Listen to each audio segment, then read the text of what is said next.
ઉજવણી છે એ ઉજવણી આપણે 9મી ઓગસ્ટ એટલે આવતીકાલે આવે છે, પણ શાળાકીય રીતે આપણે આવતીકાલે રજા હોવાને કારણે આજે એની ઉજવણી કરવાના છીએ. હવે આદિવાસી દિવસની ઉજવણી શા માટે કરવામાં આવે છે વિશ્વ લેવલે, એની તમને થોડીક હું રૂપરેખા આપી દઈશ.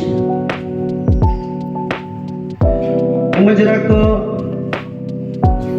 આપણા અભ્યાસક્રમની અંદર કેટલીક વિગતો આપતી હોય છે વૈશ્વિક સમસ્યાઓની, કેટલીક સામાજિક બાબતની જે સગવડ થવી જોઈએ. આમ સાર્વત્રિક કોઈ પણ ધર્મ હોય, જાતિ હોય, દેશ હોય, ભૂમિખંડ હોય, એમાં કેટલીક બાબતો સામે આવી. એટલે કે વાત એવી છે કે જેમ વસ્તી વધતી જાય છે તેમ પ્રાકૃતિક સંસાધનોનો ઉપયોગ પણ એટલો જ વધતો જાય છે, અને એક સમય એવો આવે છે કે વસ્તી વધતી જાય છે અને સંસાધનો ઓછા થતા જાય છે. ત્યારે તેની પૂર્તતા કરવા માટે, તેને પહોંચી વળવા માટે અને કેટલાક સંસાધનો ક્યાંક દુરુપયોગ થાય, જેને આપણી પરિભાષામાં પ્રદૂષણ કહીએ કે અવક્રમણ કહીએ. તો તે બાબતને સમજવા માટે જે સમાજના કલાઓને આ વસ્તુ નજરમાં આવી એવી, તો તમારા અભ્યાસક્રમમાં તમારે કોઈ પણ ધોરણ એવું ન હોય જે એસએસની અંદર કે જ્યોગ્રાફીની અંદર કે સમાજશાસ્ત્રની અંદર કે કઈ જગ્યાએ વિષયો છે તેમાં વૈશ્વિક સમાજની જગ્યાએ જુદા જુદા કાર્યક્રમમાં એ સમય ન હોય તોય એ જઈને હાજરી આપતા હોય. તો હવે નીનાવા સાહેબને આપણે શાંતિથી સાંભળવાના છે. જય આદિવાસી, જય મૂળ નિવાસી, જય જોહાર, જય ભીલ પ્રદેશ, જય સંવિધાન, જય Bharat. Bharat is India, India is Bharat.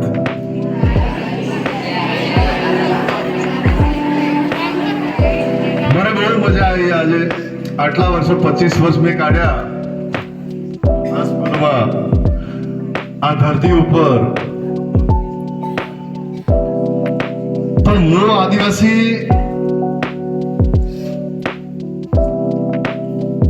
આદિવાસીયતની જે જન્મ થયો, આમ તો 1967માં મારો જન્મ થયો, પણ એક આદિવાસી તરીકે મારો જન્મ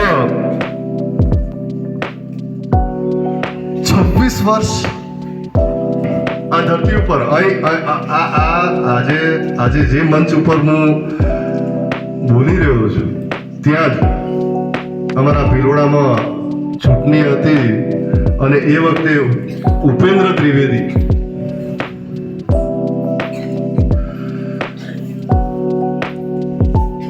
મારો જન્મ, આદિવાસી તરીકે મારો જન્મ થયો. એ તમને હિસ્ટ્રી, કેમ કે બીજું બધું ઘણું બધું કહી દીધું. છોકરાઓએ બધા, મારા વિદ્યાર્થી ભાઈ બહેનોએ, મારા આદિવાસી ભાઈઓએ બધું કહી દીધું. પણ મારો જન્મ ત્યાં મને પ્રશ્ન થયો. તમે સામાજિક વિજ્ઞાન ભણતા હશો, ઇતિહાસ ભણતા હશો, ભૂગોળ ભણતા હશો. ભૂગોળ તો સાહેબે બહુ જ ભણાવ્યું છે, પણ મને પ્રશ્ન થતો, જો તમને વિદ્યાર્થી ભાઈ બહેનો હું આજે